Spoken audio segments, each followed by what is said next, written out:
Hi, நீங்கள் ஒரு beginner ஃபோட்டோகிராஃபரா? Candid ஃபோட்டோகிராஃபினா என்ன?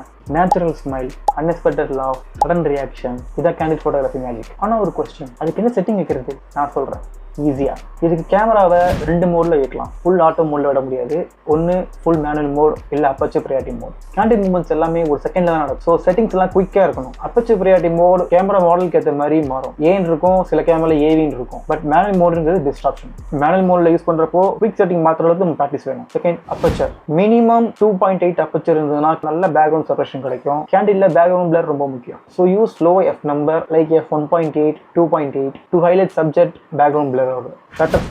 ஷட்டர் ஸ்பீடு தான் வந்து ஒரு மூமெண்ட்டை ஃப்ரீஸ் பண்ணுங்கிறது நல்லாவே தெரியும். ஸ்மைலும் கன்சிமீட்டர் பிளிங்கிங்கும் ஒரு செகண்ட் நடந்து முடிஞ்சிடும். ஸோ அந்த செகண்ட் நடக்கிறது அந்த மூமெண்ட்டை கேப்சர் பண்ணுறதுக்கு நம்ம ஷட்டர் ஸ்பீட் மினிமம் 1/250 1/500 வரைக்கும் வைக்கிறது சேஃப். பட் அங்கே இருக்க ஆம்பியன் லைட்ஸை பொறுத்தவரை நம்ம ஷட்டர் ஸ்பீட் செட் பண்ண முடியும். ஐஎஸ்ஓ கேண்டிட் மூமெண்ட்ஸில் லைட்ஸ் சேஞ்ச் ஆகிட்டே இருக்கும். இண்டோரில் இருப்போம், சடனாக அவுட்டோருக்கு போவோம். ஸோ ஐஎஸ்ஓ ஆட்டோவில் வைக்கிறது ப்ரிஃபரபிள். பட் மேக்ஸிமம் 3200 மேலே போகாமல் இருக்கிறது பெஸ்ட் ஆகும். பிகாஸ் அந்த ரேஞ்சுக்குள்ளே இருக்கும்போது தான் உங்களுக்கு கிரெயின்ஸ் கம்மியாக இருக்கும். லேட்டஸ்ட் வர மாடலில் 6400 தாங்கும். பட் ஆனால் நீங்கள் ஃப்ரேம் போடும்போதோ இல்லை பெரிய சைஸ்ல பேனர் போடும்போதோ கிரெயின்ஸ் நிறைய காமிச்சு கொடுத்துரும். ஸோ சேஃபர் சைஸ் 3200 மெயின்டைன் பண்ணுறது பெஸ்ட்டாக இருக்கும். ஃபோக்கஸ் மோட் கேண்டிட் மூவ்மெண்ட்ல பீப்பிள் சப்ஜெக்ட் மூவ் ஆகிக்கிட்டே இருப்பாங்க. So continuous auto focus mode வைக்கிறது ஒரு பெஸ்ட் ஆப்ஷனாக இருக்கும். நீங்கள் யாரை ஃபோட்டோ எடுக்க போறீங்களோ அவங்க மேலே ஃபோக்கஸ் பாயிண்ட்டை வச்சு லாக் பண்ணிடுங்க. ஆட்டோ ஃபோக்கஸில் ஆட்டோ ஃபோக்கஸை எனேபிள் பண்ணி வச்சிட்டிங்கன்னா ஃபோக்கஸ் பாயிண்ட் அவங்க கண்ணுலேயே நிற்கும். நீங்கள் எப்போ நினைக்கிறீங்களோ அப்போ ஷட்டர் ரிலீஸ் பண்ணி ஃபோட்டோ எடுத்துக்கலாம். ஸோ ஃபோக்கஸ் மிஸ் ஆகாமல் ஃபோட்டோ ஸ்டாப்பாக இருக்கும். பர்ஸ்ட் மோட் நீங்கள் சிங்கிள் ஷூட் மோடில் வச்சுருந்தீங்கன்னா மூமெண்ட் நடக்கிறத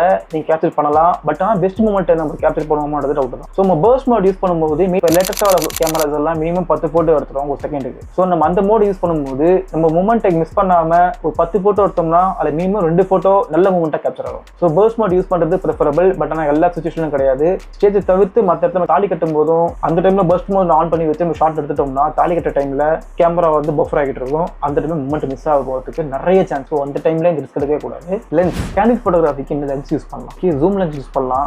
பட் ஆனால் கேண்டிட்ல ஃபாஸ்ட் மூமெண்ட்டாக இருக்கும். ஸோ இது லைட் வெயிட்டாக இருக்கணும். ஃபோக்கஸ் மோடிங் ஃபாஸ்ட்டாக இருக்கணும். ஜூம் லென்ஸ் வெயிட்டாக இருக்கும். ஸோ ரொம்ப நேரத்துக்கு மேலே நம்மளால வெயிட் லென்ஸை யூஸ் பண்ணிட்டு இது ஃபோட்டோ எடுத்துக்க முடியாது. ஸோ லைட் வெயிட் லென்ஸாக இருக்கணும். ப்ளஸ் ஆட்டோ ஃபோக்கஸ் மோடு ஃபாஸ்ட்டாக இருக்கணும். ஸோ இதுக்கு 1.8ல 35mm யூஸ் பண்ணலாம், 50mm யூஸ் பண்ணலாம்.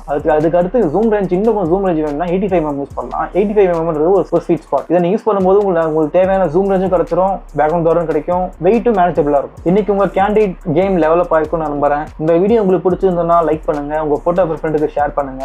இதே மாதிரி வீடியோ கண்டினியூஸா பார்க்கறதுக்கு சேனல் சப்ஸ்கிரைப் பண்ணுங்க. உங்களை அடுத்த வீடியோ பார்க்குறேன். அது வரைக்கும் பை.